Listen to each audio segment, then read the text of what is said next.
Bonjour et très heureux de vous retrouver pour cette fin d'année 2023 et surtout ce début d'année 2024. Et vous savez que c'est la période où l'on se souhaite la bonne année, mais ma façon à moi de vous la souhaiter va être de partager ce que je suis en train de mettre en place dans ma façon de vivre.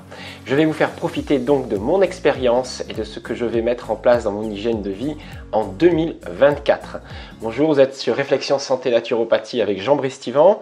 Et l'objectif de cette journée, de cette vidéo, c'est de vous donner envie d'aller plus loin, de mettre en place des mesures d'hygiène de vie que je vais m'appliquer moi peut-être tout au long de l'année. Alors j'espère vous inspirer à mon tour pour faire de cette année 2024 une réussite, au moins sur le plan de la santé, de la vitalité et bien sûr du bien-être en général, puisque la santé englobe aussi les dimensions physiques bien sûr, mais aussi énergétiques et psycho-émotionnelles.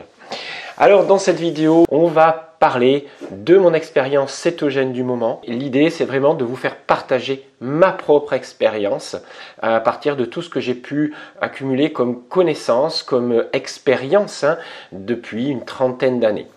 Alors l'idée n'est pas que vous m'imitiez bien sûr, c'est juste que je vous apporte un petit peu d'envie, une inspiration pour poser des actes concrets, pour expérimenter des techniques naturelles de santé, pour améliorer votre quotidien tout simplement. Vous comprendrez que la santé ne se gagne pas à coup de pilules ou de techniques magiques.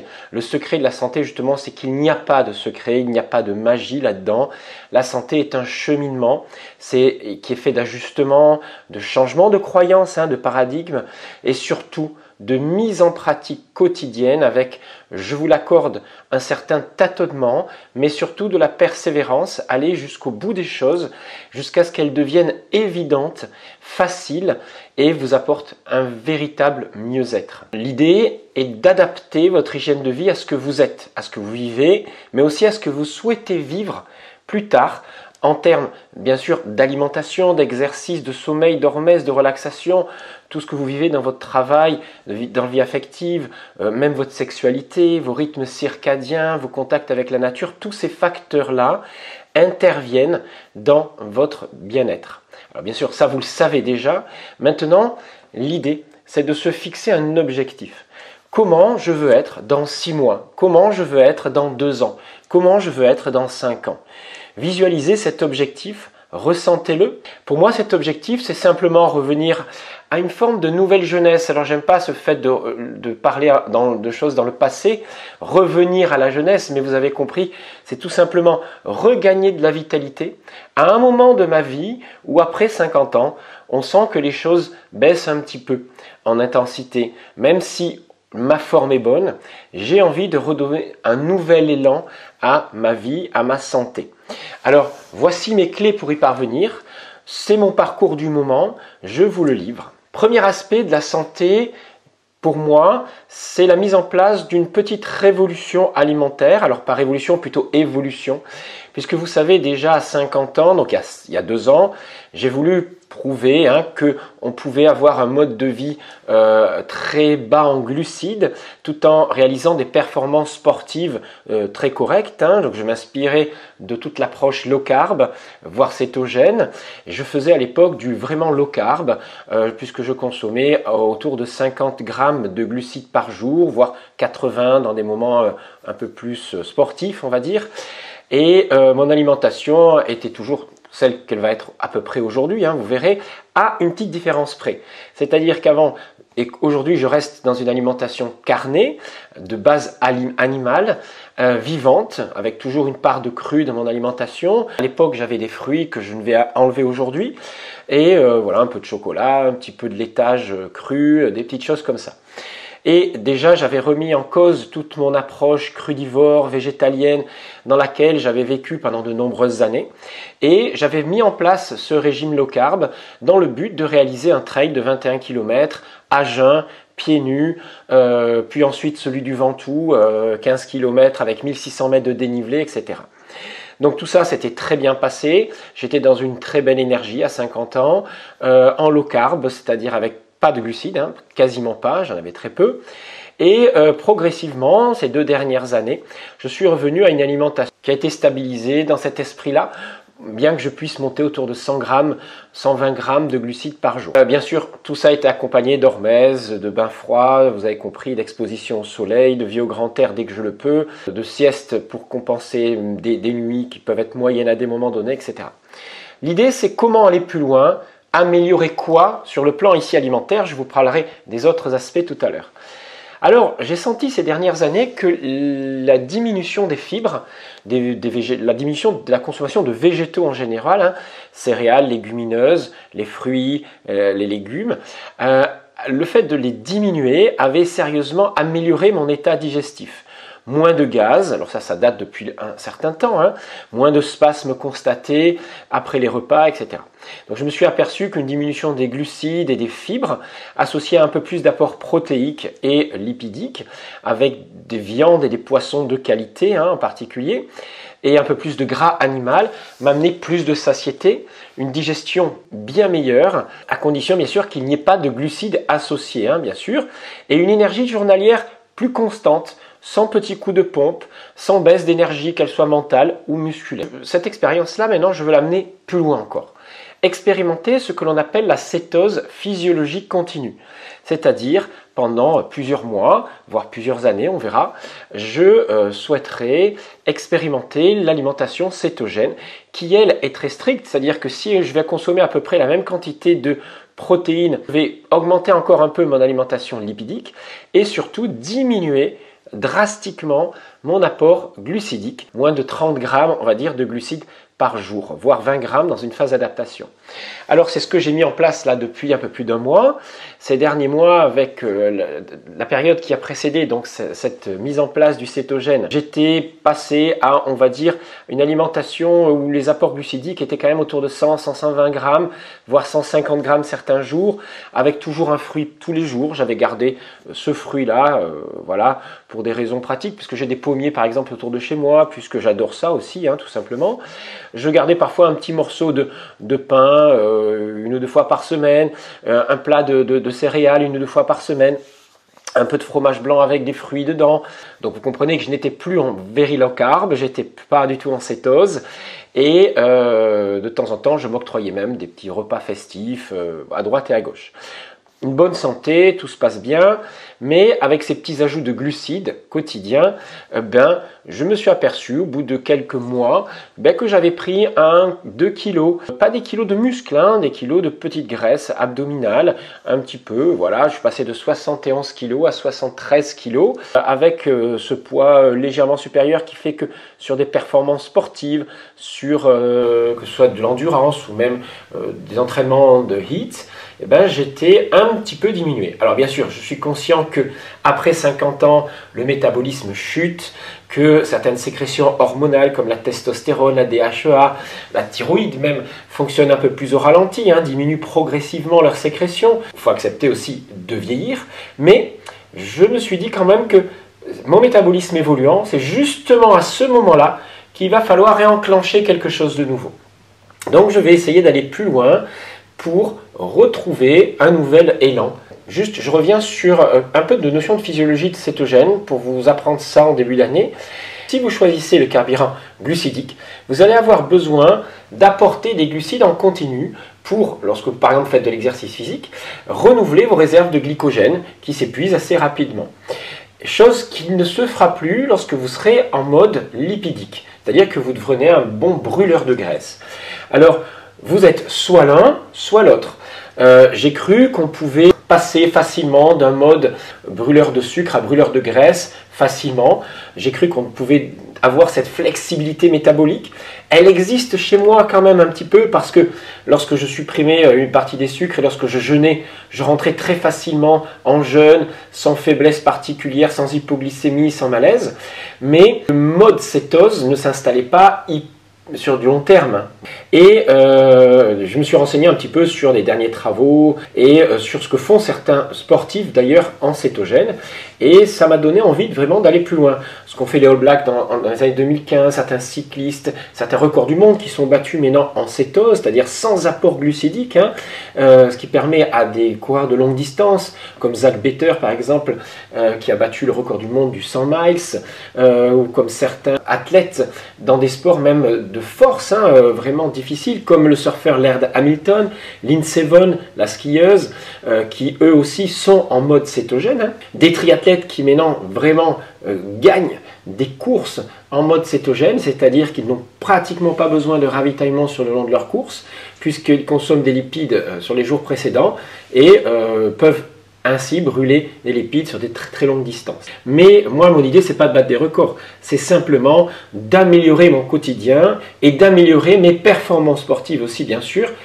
en tenant compte de mes 50 ans, bien sûr. Alors, si on peut vivre en low carb, c'est-à-dire avec 50, 100, 120 grammes de glucides par jour, tout en étant très bien dans le quotidien, pour améliorer des performances et obtenir une santé optimale qui permet d'enlever des petites douleurs, vous savez, les petits bobos, les petites inflammations qui viennent de temps en temps, je pense qu'il faut passer à ce mode avec quasiment plus de glucides, en mode quasiment zéro glucides. C'est ce que je vais mettre en place, c'est ce que je vous expliquerai tout au long de cette année. Alors, je ferai qu'une vidéo dans 6 mois pour vous faire un bilan de cela. Je ne vais pas le faire tout de suite. J'en suis qu'à un mois et demi de mise en place de tout ça. Mais pour que les effets se manifestent vraiment, pour que le corps rentre dans un état de cétose continue physiologique, il faut au moins 6 mois, surtout dans la performance sportive. Voilà, bien sûr que pour le quotidien, je suis déjà en cétose, j'ai déjà des effets particuliers dont je vais vous parler tout à l'heure. Donc, en faisant ça, mon objectif 2024, c'est tout en un, c'est-à-dire maintenir un niveau d'insuline bas.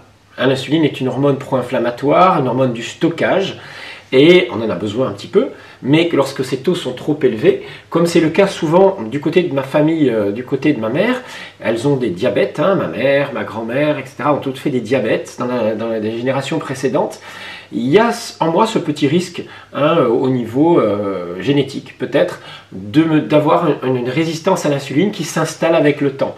Bien sûr, on peut le contrarier, on peut l'éviter si on met en place une alimentation, une hygiène de vie qui est correcte. Alors, bien sûr, je vais faire diminuer mes taux d'insuline, tout en faisant remonter mon métabolisme, brûler efficacement les graisses, tout en conservant des périodes d'autophagie, c'est-à-dire des périodes de repos digestif, des moments où mon corps va aller chercher dans ses réserves pour accélérer le renouvellement cellulaire, très essentiel à la longévité, hein. C'est ce que l'on recherche dans les jeunes en particulier. Et là, l'idée, c'est de se mettre en état de jeûne sans jeûner, c'est l'idée du cétogène, et le tout en regagnant de l'énergie dans une pratique sportive améliorée, et aussi une énergie sur le plan de la lucidité, la capacité à travailler intellectuellement qui est encore supérieure. Alors voilà, tout en un, ça c'est l'objectif du cétogène, plus de l'hygiène de vie que je vais vous décrire ensuite, hein, il n'y a pas que l'alimentation. Alors ces derniers mois, je me suis vraiment documenté, j'ai écouté beaucoup d'interviews sur les personnes qui étaient en cétogène. Vous savez que j'avais rencontré Cécile de la chaîne Crescendo Vita qui m'avait déjà apporté beaucoup de choses avec ses travaux qu'elle avait pris de Tim Nox, hein, qui est le pionnier du cétogène dans le monde. Je suis allé sur d'autres chaînes YouTube que je vous conseille d'ailleurs, qui sont vraiment remarquables, celle de Camarata, hein, Super Keto, que vous devez connaître, mais aussi Salomé Sellouk, hein, qui est très intéressante dans son approche, très scientifique, explique très bien, et puis surtout les travaux d'Ulrich et Nelly Génisson, hein, qui ont fait un travail formidable déjà depuis une dizaine d'années, et allez voir leur chaîne Eat Fat to Be Fit, vraiment très intéressante. Alors bien sûr, ces spécialistes du cétogène m'ont donné envie d'aller encore plus loin. Bien sûr, je connaissais énormément de travaux et de choses. Je m'y suis intéressé il y a une dizaine d'années lorsque j'ai écrit mon livre « En finir avec les maladies métaboliques et le diabète », lorsque je coachais des personnes diabétiques, hein, de type 2, des personnes qu'on a pu inverser, qu'on a pu arriver à réduire les médicaments. On sait qu'il faut mettre du low carb, mais on sait qu'il faut aussi mettre du cétogène. Donc, beaucoup d'études étaient déjà présentes. Mais vous savez, pour moi, lorsque vous n'êtes pas malade, vous ne ressentez peut-être pas le besoin d'aller vers ce cétogène. Vous dites c'est réservé à des gens malades. Et il y a une dizaine d'années, c'était souvent pour des personnes de ce cas-là ou des sportifs de haut niveau qui essayaient de dépasser leurs limites.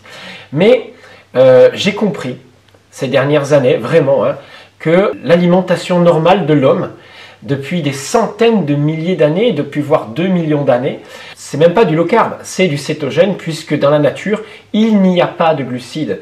Dans la nature, je veux dire, dans laquelle on a évolué il y a 100 000 ans, 200 000, 500 000 ans, 1 million d'années, il n'y avait quasiment comme source des calories que des graisses animales et de la viande.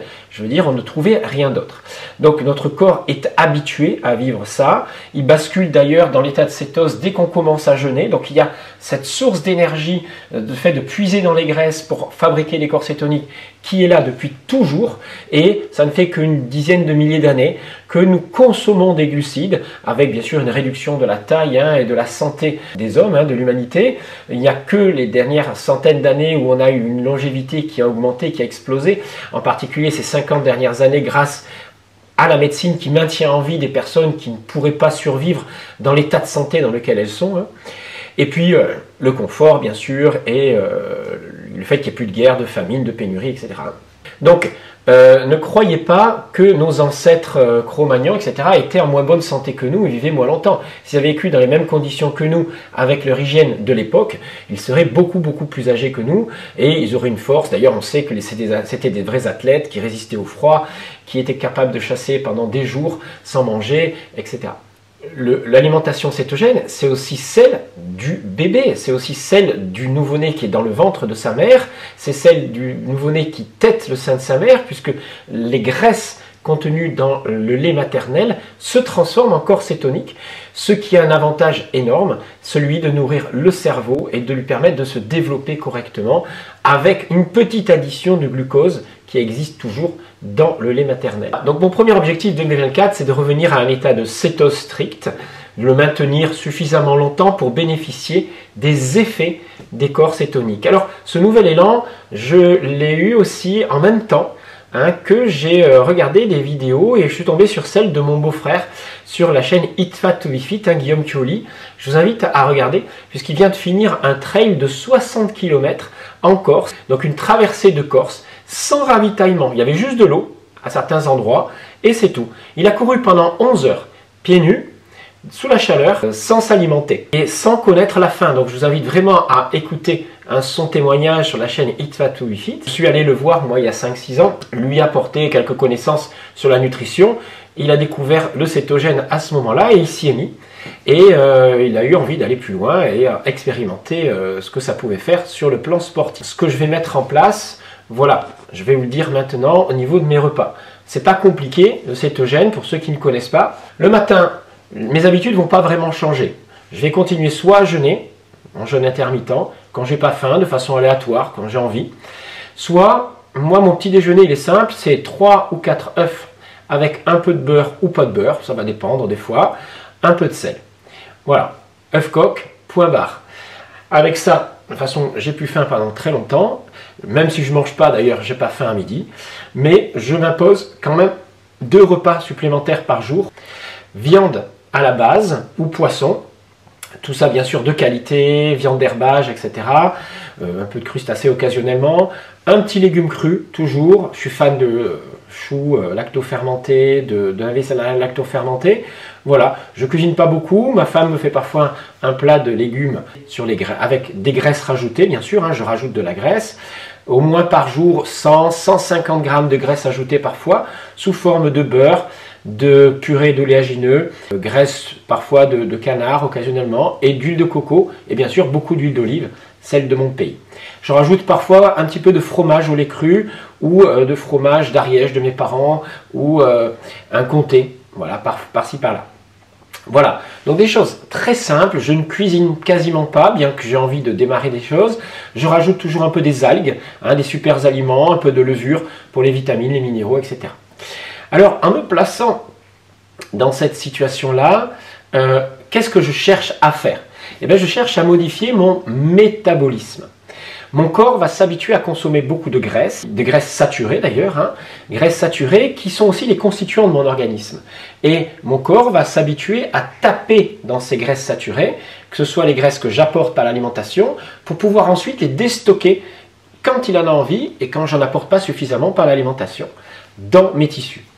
Alors, ce changement de métabolisme met à peu près 2 mois à se mettre en place pour être vraiment efficace, un peu moins peut-être pour moi, puisque je suis déjà un peu habitué à oxyder des graisses.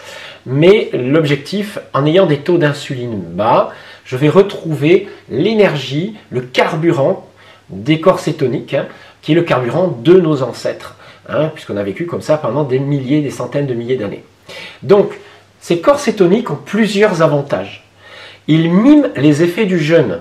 Ces corps cétoniques deviennent un carburant essentiel à la fois pour votre cerveau, qui au bout d'une quinzaine de jours va avoir une dominance de corps cétonique pour fonctionner.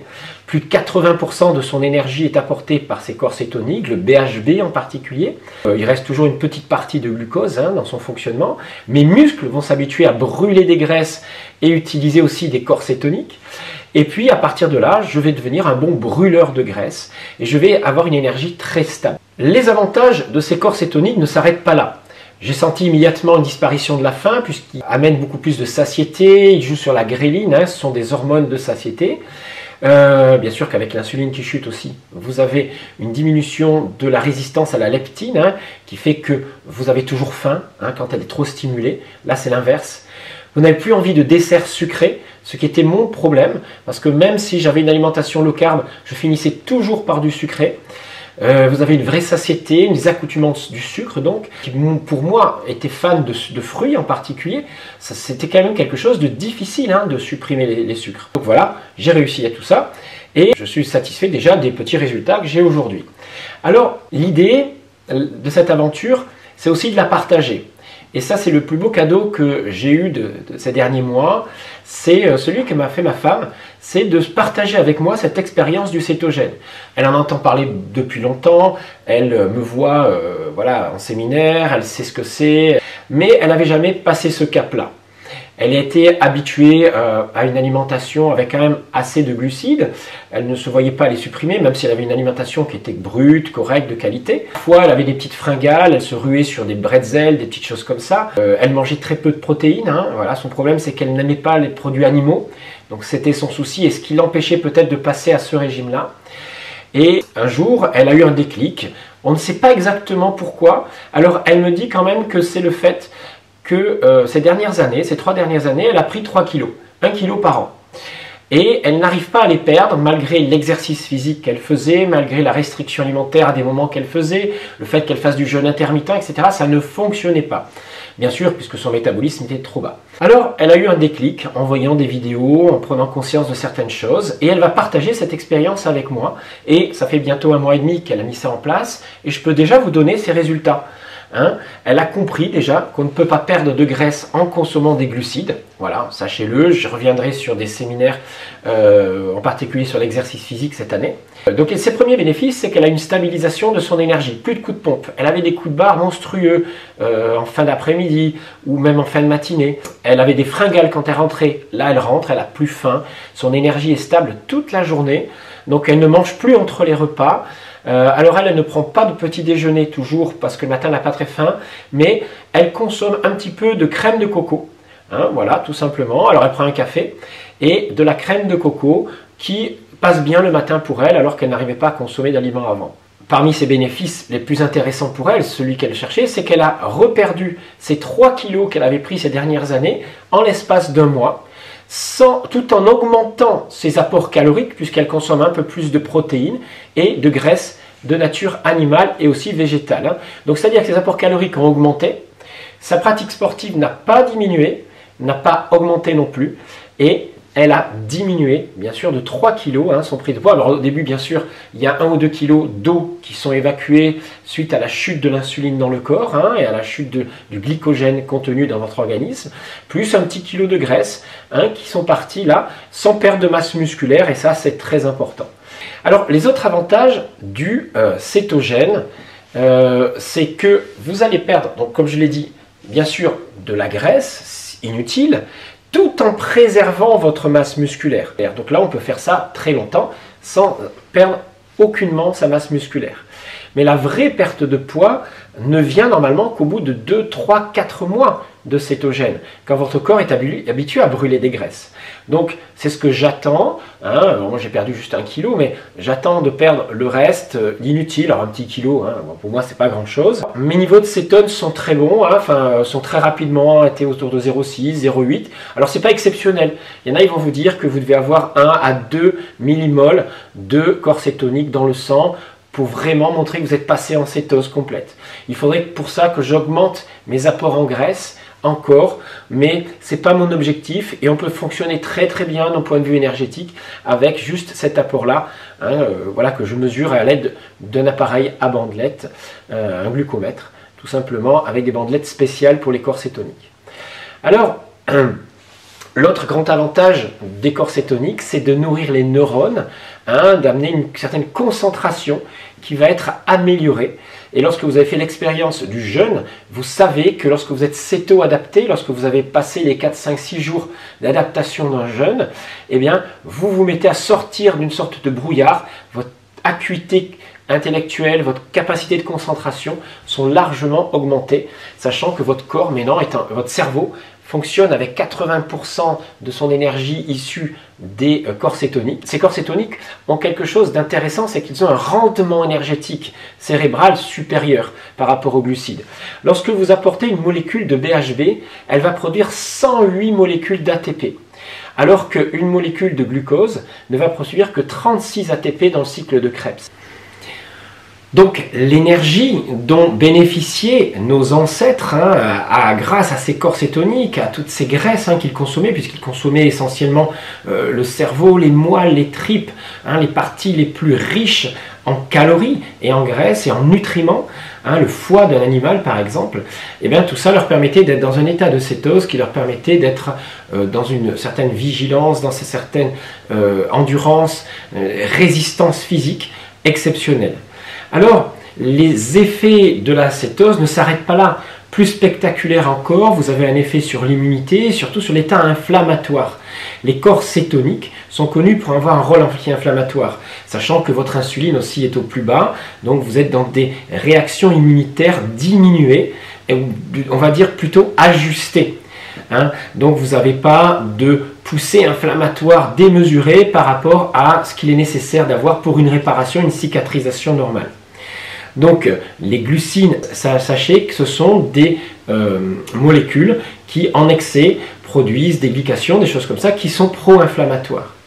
Ma femme a expérimenté ça, et moi aussi. Elle avait une tendinite depuis 6 mois, hein, sur l'épaule.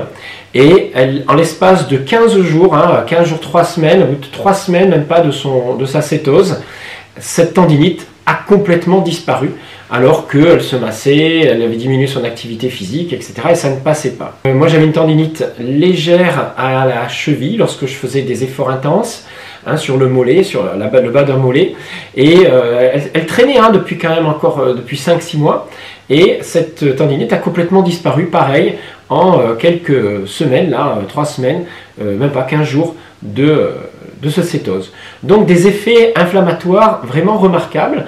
C'est pas scientifique, hein, bien sûr, comme approche, c'est juste mon expérience, c'est celle que je veux partager avec vous. Mais en tout cas, les corps cétoniques sont connus pour être d'excellents anti-inflammatoires, même si l'inflammation, attention, je ne suis pas contre, hein, je vous ai déjà expliqué qu'elle est nécessaire à la vie. Maintenant, elle ne doit pas durer, elle ne doit pas rester chronique. Autre bénéfice qui a été montré dans de nombreuses études, alors si vous êtes intéressé par les études sur le cétogène, allez voir le site Eat Fat to Be Fit de Génisson.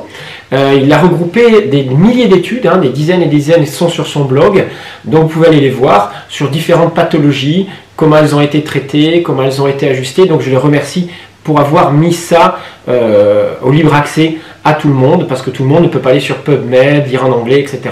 La santé améliorée est objectivée quand vous êtes en régime cétogène par des analyses biologiques, tout simplement, des prises de sang.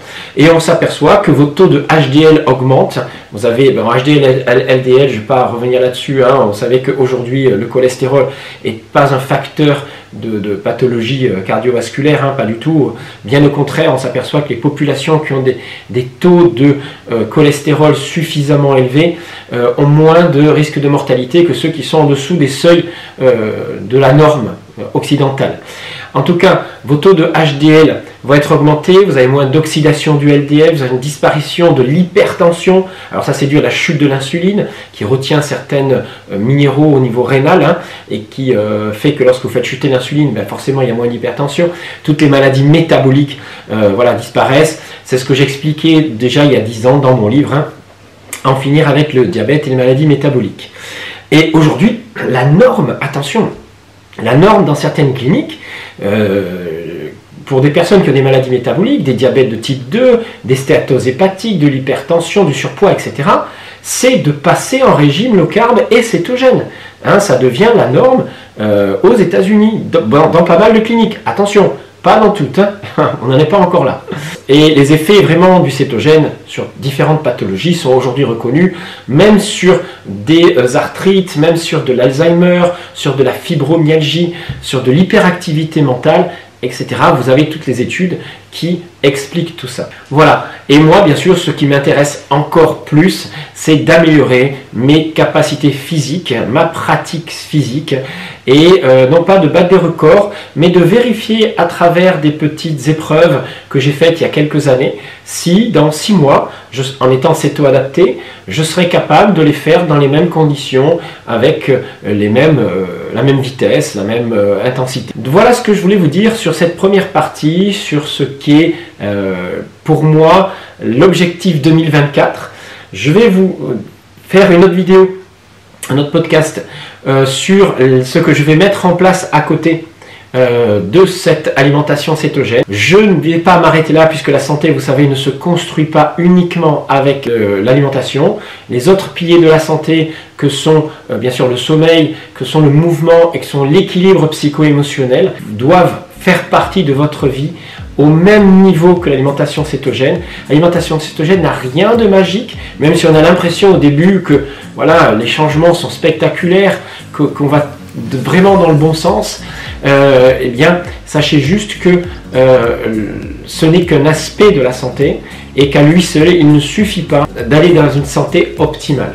Voilà, la santé optimale, elle se gagne dans chacun de nos actes, pas que alimentaires, et surtout dans la réalisation de ce que vous êtes, sur le plan psychologique, émotionnel, dans le couple, dans le travail, même dans la sexualité, etc.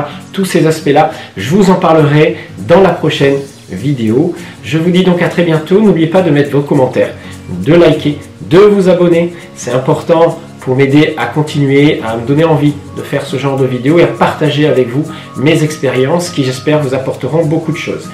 N'oubliez pas que si vous souhaitez aller beaucoup plus loin dans les connaissances de la naturopathie, de l'hygiène, de la psychobiologie, je propose des formations que vous pouvez obtenir soit en audio, soit participer à ces formations en visio, hein, en direct. Posez vos questions avec moi, etc.